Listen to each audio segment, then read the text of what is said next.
We've talked about a few different like movies and projects and things, but you also work with products. I'm a big fan of Youth to the People. How do you apply some of the like storytelling when you work with products, like especially products that have like a consumer base or maybe even are direct to consumer? So we worked with Youth to the People on some of their rebranding efforts and some of the look that still is being used on the Sephora store. Youth to the People is definitely one of my favorite brands. I mean, if you haven't used it from a skincare perspective, it still is.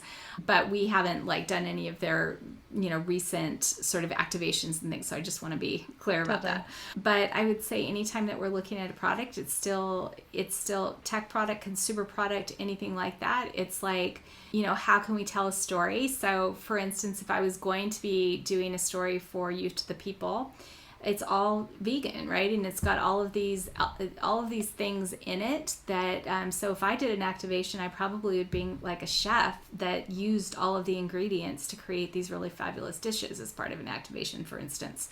That tells a different story. It also really gives people the visual of that is kale that you are putting on your face. And the reason that it's such a great product is because of some of those natural antioxidants.